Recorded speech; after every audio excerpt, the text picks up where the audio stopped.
Salut à tous, je suis vraiment ravie de vous retrouver aujourd'hui pour le numéro 2 de la Gwen Story. On est vraiment content parce que ce format a l'air de vous avoir vraiment plu, donc ça c'est vraiment chouette. Voici le sommaire de la Gwen Story numéro 2. En premier lieu, les travaux aux écuries. Qu'est-ce qu'on est en train de faire actuellement? Les travaux sont toujours chapeautés par Max, donc vous allez suivre un petit peu ça. On retrouvera aussi la puissance de Noël avec le repas de Noël. C'est toujours un moment qui est super convivial aux écuries avec les propriétaires. Il y aura également une interview avec Thibaut Pomarès, mon coach de CSO, où on échangera sur le CSO dans le concours complet. On aura ensuite une séance à cheval sur un cheval de propriétaire où je vais vous expliquer un petit peu mon rôle dans ce cas-là. Une interview croisée avec Patrick Bonnet, le maréchal de mes chevaux, que je vous présenterai. Et enfin, le tips d'Élise, que je vous présenterai par contre un peu plus tard, qui est la groom de mes chevaux, et elle vous donnera quelques conseils sur la tonte. Allez, c'est parti!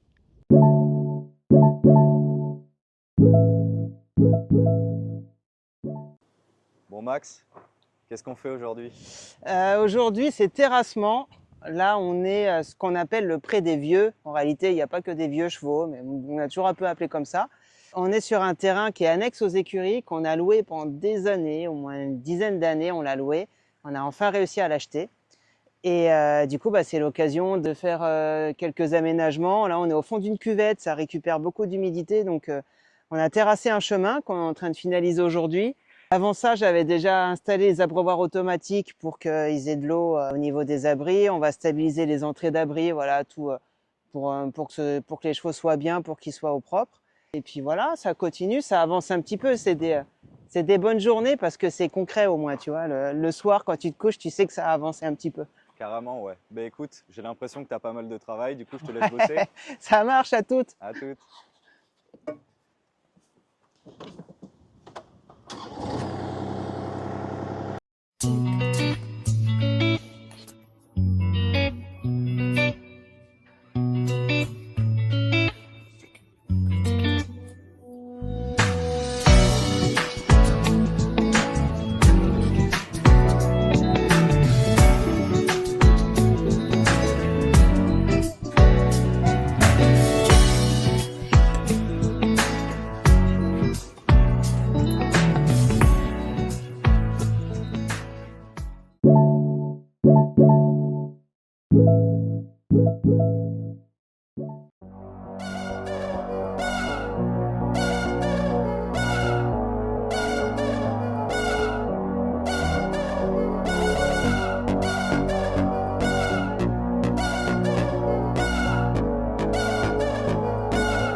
Tu fais quoi, Max? Un tiramisu. Le tiramisu de mamie. Attention. Pas n'importe lequel, celui-là. Voilà, quand Max cuisine, il y en a un peu partout. J'avais pas vu.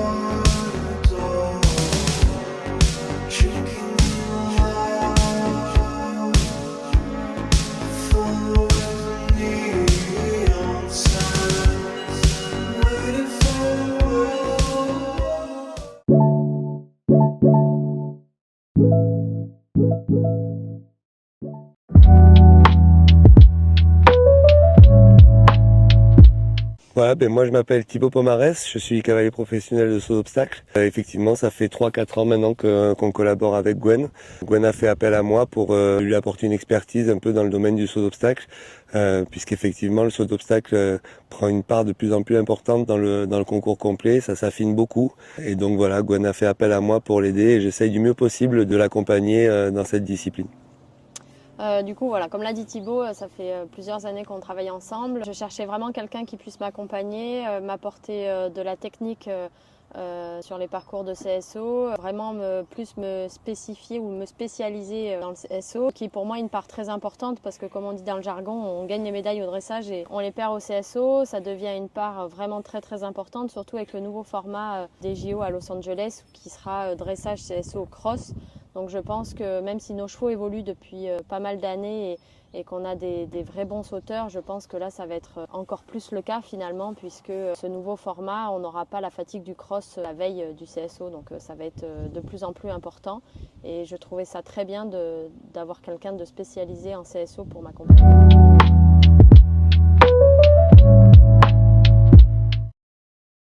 Voilà, notre collaboration a un peu changé avec Gwen, puisque tout le monde sait, je pense que Gwen a eu un heureux événement avec Max et que voilà, Gwen était enceinte. Donc il a fallu un peu qu'on adapte notre collaboration. J'ai travaillé un petit peu les chevaux de Gwen à la maison et même fait quelques sorties en concours avec ces chevaux-là. Ça m'a beaucoup apporté sur la compréhension un peu des problématiques, voilà, qu'il y avait de faire du saut d'obstacle avec un cheval de complet. C'est vrai que pour moi, c'était pas forcément une évidence et ça m'a permis de comprendre plus de choses et d'affiner encore un petit peu le travail qu'on avait à faire ensemble. Notamment, voilà, le paramètre que le dressage, qui est une discipline formidable en soi, n'est pas forcément une discipline qui fait du bien ou qui améliore le cheval d'hippique. De par l'attitude, les codes sont bien différents dans l'hippique. C'est un travail qui est bien spécifique, bien différent. Donc c'est des choses qu'il faut prendre en compte dans le travail avec les cavaliers de haut niveau, de complet, même de moyen niveau, parce que voilà, c'est une différence. Et moi, j'essaye un petit peu d'approfondir un peu ce côté-là et d'affiner un petit peu les réglages par rapport à ça. Je n'ai rien à ajouter.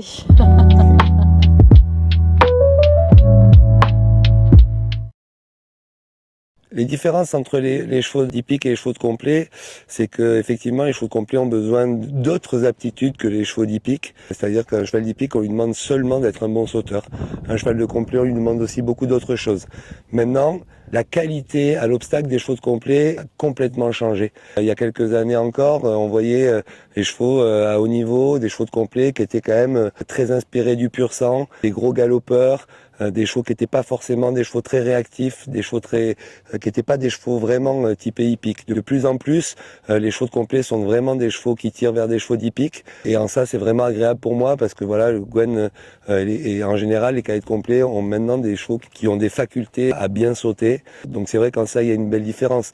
La belle différence vient aussi du fait que tout simplement, les cavaliers de complet sont aussi de bien meilleurs cavaliers d'hippique que ce qu'ils étaient il y a quelques années et que tout le monde a bien compris de toute manière, je pense, l'importance de se spécifier dans chaque discipline pour arriver à une performance optimum sur les 3 tests.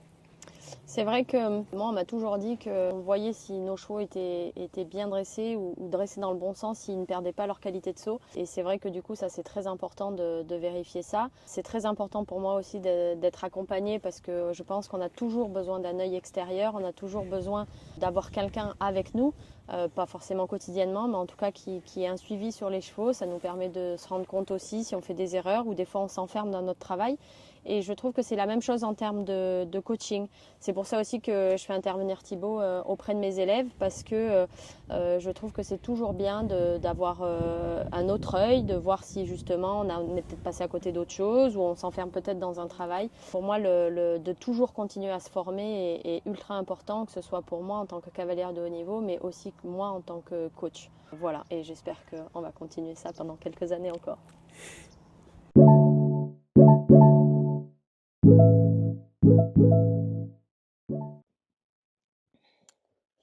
On se retrouve cet après-midi, du coup, en compagnie de Foul, qui est un cheval de propriétaire. De temps en temps, je monte des chevaux de propriétaire, comme Foul aujourd'hui. Ça m'arrive de façon ponctuelle parce que je ne peux pas les monter de façon régulière, étant donné que j'ai aussi tous mes chevaux de compétition.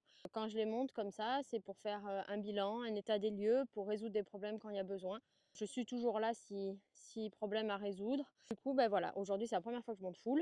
Et là, ce que je constate déjà en détendant le cheval, c'est qu'il n'est pas symétrique dans mon couloir de règne, il n'est pas symétrique dans sa bouche, il est plus dur du côté gauche que du côté droit. Donc je vais essayer d'aider Colline de ce côté-là, à le rendre un petit peu plus perméable dans la bouche, surtout à gauche. Qu'il écoute un petit peu plus la jambe et surtout la jambe intérieure parce que c'est un cheval, je trouve là qu'il se couche assez vite sur sa jambe intérieure, donc du coup je vais aussi travailler ça. Et puis avec Colline, en ce moment, on démarre un peu les appuyés, donc je vais essayer de continuer un peu ça pour continuer de le faire progresser là-dessus et que ce soit plus facile pour Colline derrière. Donc voilà, en l'occurrence, là, je monte full sur le plat. Des fois, ça peut être un cheval en CSO aussi, donc je leur monte les chevaux de temps en temps comme ça.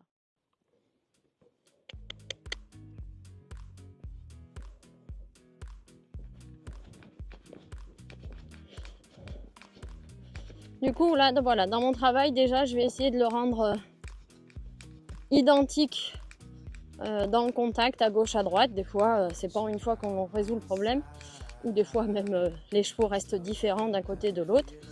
Mais là, en tout cas, déjà, je le trouve beaucoup mieux. Mais c'est un cheval qui a toujours envie de me passer derrière, donc je fais attention à ça. Et du coup, je vais faire beaucoup d'exercices aussi d'assouplissement et d'incurvation. Voilà. Je veux qu'il garde la tonicité, garde le rythme sans se coucher. Voilà, allez. Et il se porte. Hop là, c'est pas grave. Et il se porte. Hop, je repars sur un cercle. Je veux qu'il continue à se pousser sur ce cercle. Voilà, je vais faire le même cercle, un peu en pli externe.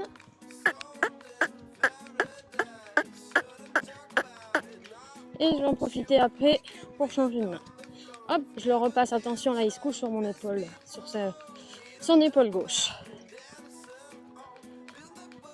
Toujours varier un peu, partir un peu sur un tronc moyen. Voilà, et hop, je repars sur des exercices d'incurvation. Voilà. D'un côté et pli externe de l'autre. Là, il a un peu plus de mal. Allez.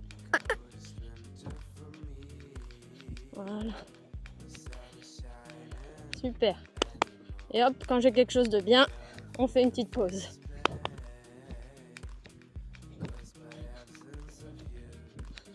Oh. Donc là, on vous a montré un petit extrait de la séance de travail. Je vais finir après de le travailler encore au galop. Bon, c'est qu'un court extrait, mais l'idée c'est de vous montrer un peu le quotidien, mais surtout n'hésitez pas à commenter si ça vous intéresse de voir des exercices un peu plus longs sur les thèmes. Voilà, c'est des choses qu'on peut aborder tous les mois et même faire peut-être des hors-séries sur un exercice un peu plus long ou une séance un peu plus longue. Donc n'hésitez pas à commenter.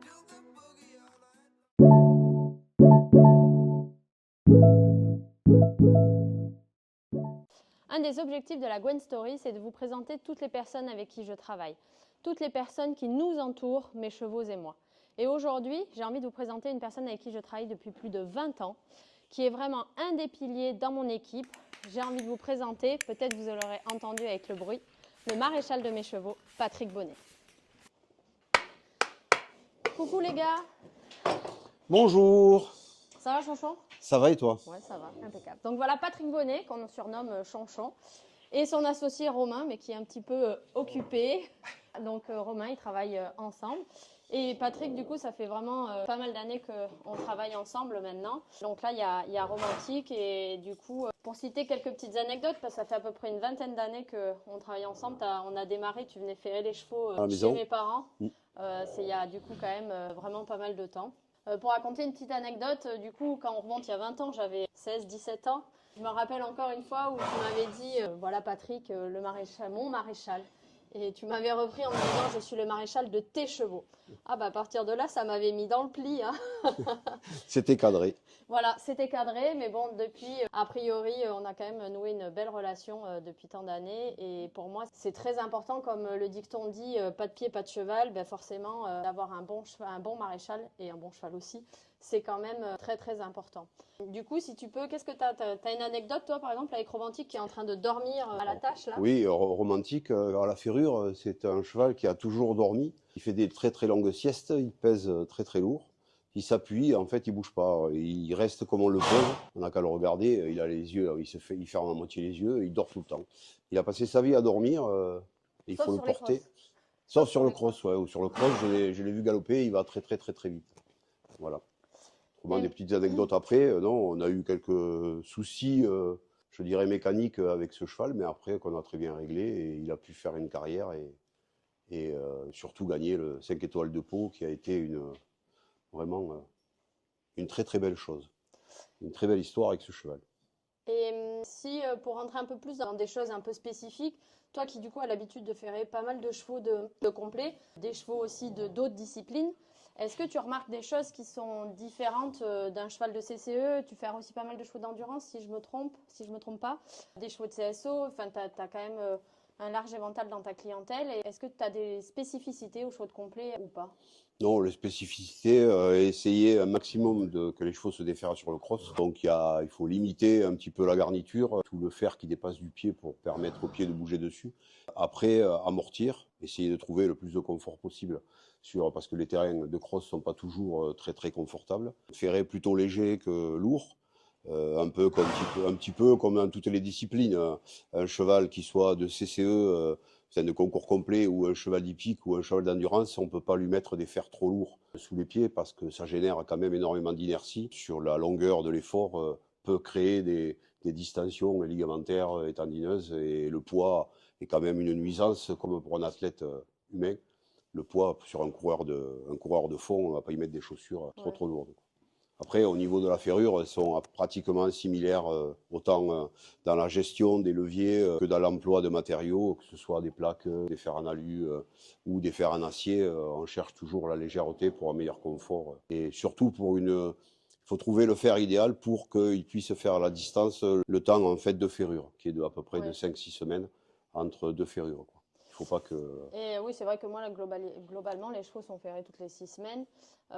Et est-ce que, par exemple, un cheval comme Romantique que tu as suivi du coup l'ensemble de sa carrière, finalement, de quand je l'ai eu à fin de 2 ans jusqu'à aujourd'hui, est-ce qu'il y a eu des changements? Est-ce qu'un cheval, tu vas garder la même ferrure du début à la fin de sa carrière? Est-ce qu'il y a des choses qui changent, tout simplement? Ben, il y a des choses qui changent au niveau de ses aplombs. Dans le vieillissement, le cheval a tendance à avoir les pieds qui deviennent légèrement cagneux. Il a les pieds qui rentrent un peu de par l'écartement des coudes qui se fait, mais ça, c'est le vieillissement général de tous les chevaux. Après, Romantique, il est passé par des phases où il a eu des fers normaux au départ, acier. Après, on est passé à de l'alu simple. Après, on a mis des fers à planche en alu. Après, on y a mis des egg-bars, des fers à neuf en acier. Après, on était revenu à une ferrure normale. Enfin, on a fait un tas de ferrures on a cherché pour lui trouver les meilleurs appuis et les meilleures choses pour que ses articulations sur les antérieurs ne bougent pas, les tendons ne gonflent pas et qu'il garde une patte le plus sèche possible et qui soit surtout le plus confortable. Et je pense qu'on est arrivé dans le temps à trouver et à changer suffisamment tôt, avec l'aide évidemment du vétérinaire qui n'est pas pour rien dans la chose. C'est un maillon indispensable. Enfin, c'est toute une équipe finalement autour d'un cheval qui doit travailler ensemble et qui doivent se concerter. C'est ça. On a besoin de l'avis du cavalier par rapport à son ressenti sur le cheval, parce que nous, on ne le voit pas. On ne le voit pas dans les grandes allures, au quotidien, tous les jours, dans son travail. Mais par contre, après, l'assistance d'un vétérinaire est quand même une nécessité pour une meilleure compréhension, dans le sens où on a les radios qui sont un élément important pour la ferrure, les échographies des tendons pour permettre de pallier, de trouver le bon compromis entre le boulet et le pied, parce que des fois on peut essayer d'arranger un problème de pied, mais on peut dérégler le boulet. Donc il faut essayer de trouver un compromis entre les deux et trouver l'idéal. On avait cherché à un moment donné, c'est justement. Ça. Et on a cherché, on y a mis des fers à planche, après on est revenu normal, après on y a mis un fer couvert dissymétrique, après on y a mis le fer qu'il a aujourd'hui, les fers qu'il a aujourd'hui qui sont des fers à neuf légers, avec après un meulage spécifique du fer qu'on ne peut pas faire sur le pied et qu'on fait sur la matière, parce que sur le fer on peut meuler tout ce qu'il faut pour qu'il ait autant un posé de pied qu'un levé de pied, je dirais pas parfait, mais qui conviennent à son allure. Et puis voilà, on arrivait à trouver, et la durée du cheval a prouvé qu'on ne s'est pas trop trompé dans la gestion et de la ferrure, et toi du travail et du vétérinaire, de de ces préparations. De toute façon, ces préparations. c'est vrai que le sport de haut niveau est quand même quelque chose qui coûte, hein, qui forcément, je veux dire, dans le physique des chevaux, donc c'est sûr qu'il faut les aider au mieux, donc c'est pour ça qu'on leur apporte aussi beaucoup de soins, que l'ostéopathe est aussi très important, le suivi vétérinaire, toi avec le suivi maréchal, et qu'il faut s'adapter au fur et à mesure au cheval, à sa condition de vie, à son physique qui va forcément changer au fur et à mesure, ne serait-ce que sa musculature, ne serait-ce que les efforts qu'on va lui demander vont faire qu'il change et du coup on doit s'adapter et c'est ce que tu as fait tout au long de sa carrière. Tout à fait. Et j'avais une autre petite question.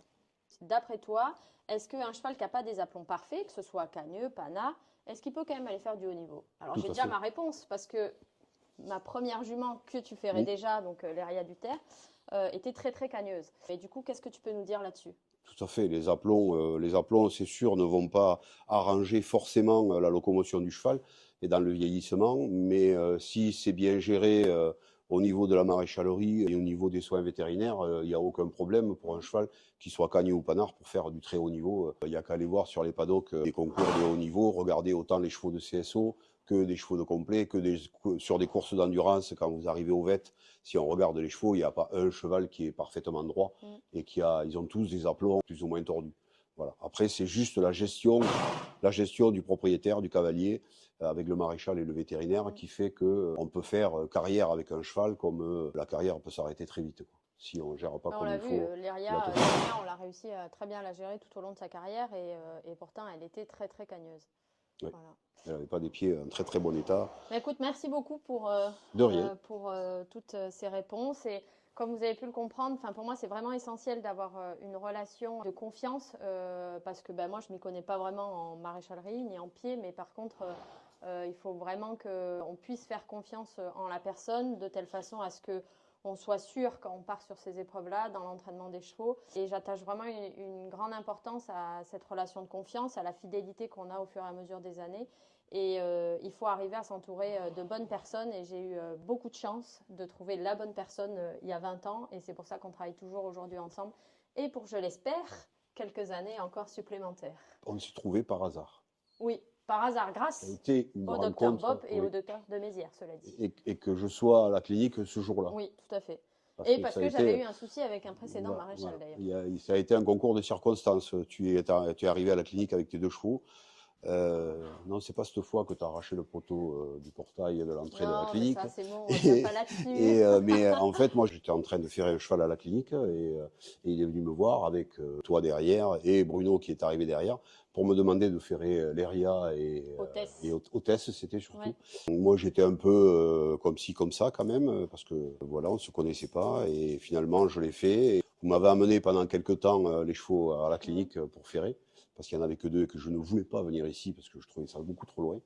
Et puis finalement, un jour on est venu, je me suis décidé à venir et voilà, aujourd'hui, tu as une écurie qui est quand même assez importante. Il y a je ne sais combien de chevaux, on vient tous les 15 jours ou toutes les semaines une bonne grosse matinée.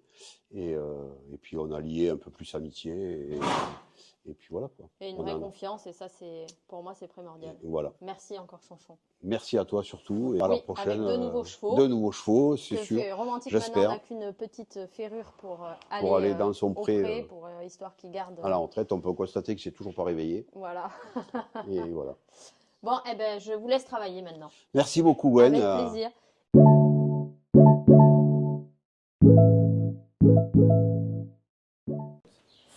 On se retrouve pour le tips d'Élise. Alors Élise, donc on vous présentera sur un prochain numéro qui est ma groom depuis plusieurs années maintenant. Élise, peux-tu nous dire, donc là tu es tout le temps en train de tondre les chevaux en ce moment, c'est ton occupation des journées. Est-ce que tu aurais des choses à nous dire sur les tontes? Qu'est-ce qu'il faut faire attention et qu'est-ce qui est important? Déjà, il faut faire attention quand on passe quand on met le fil que le cheval ne marche pas dessus. Oui, donc ça c'est vrai. Le mettre par-dessus ou soit le mettre derrière nous pour pas qu'il marche dessus. Ensuite, pour faire les traces des démarcations des antérieurs et des postérieurs, bien suivre le muscle pour dégager les coudes. Et après, pour les postérieurs, bien prendre au niveau du grasset et descendre en ligne droite. Et après, pour pas faire de traces, il faut bien tondre en croix. Donc d'abord dans le sens du poil et après à contresens. Et ça partout, comme ça fait pas de traces. Ah oui, parce que c'est vrai qu'on voit souvent des traces un peu pendant quelques jours. Ouais. Et du coup, ça évite les traces. Ouais. Du coup, on peut tondre la veille, du coup. Oui, on peut tondre la Donc je veille. peux te demander ça, quoi. Oui, oui, tu vas me demander ça. Après, c'est vrai que ça fait du coup 2 ans que maintenant on fait des tontes de chasse en hiver. Pourquoi on fait des tontes plutôt de chasse en hiver? Bah déjà, ça leur protège le dos, ça évite de mettre des couvre-reins et on met moins de couverture l'hiver au paddock et tout, on met moins de grammage, quoi. Ouais, et moi c'est vrai que je préfère parce que du coup les chevaux ils sont moins engoncés dans plein de couvertures, ils sont plus à l'aise, je trouve ça mieux. Et encore autre chose que je te demande, c'est souvent en hiver, c'est vrai que je tombe pas les pattes, enfin je demande de pas tondre les pattes parce que je trouve que ça les protège mieux, par exemple des gales de boue, des choses comme ça les protège mieux de plein de petites croûtes, donc c'est aussi quelque chose que nous on fait. Après c'est vrai qu'au mois de mars, ben là c'est la boule à zéro, Oui. on tombe partout, mais c'est vrai que c'est pratique en hiver. Après, j'ai un autre petit Ouais. tips. Pour la tête, il faut prendre un filet et tondre au niveau du montant de la muserolle pour que tout soit droit. Oui. Pour, C'est vrai qu'en fonction des chevaux, des fois en hiver, tout ça, on fait toujours la demi-tête. Les jeunes chevaux, on leur laisse la demi-tête aussi. Mais après, Galway, lui, il aura tout tondu partout. Et voilà, c'était la Gwen Story 2. J'espère qu'elle vous aura plu. Et sans vous spoiler, dans la prochaine Gwen Story, vous retrouverez une rubrique sur les jeunes chevaux au travail, dont notamment Cléria F, qui est la fille de ma très bonne jument Léria Duterre, qui vient de prendre 5 ans. Vous pourrez suivre son évolution. Il y aura aussi une interview d'Arnaud Pitard, mon responsable d'écurie, et surtout plein d'autres surprises. Alors n'hésitez pas, il est encore temps, dites-nous en commentaire ce que vous aimeriez voir, et surtout abonnez-vous à la page.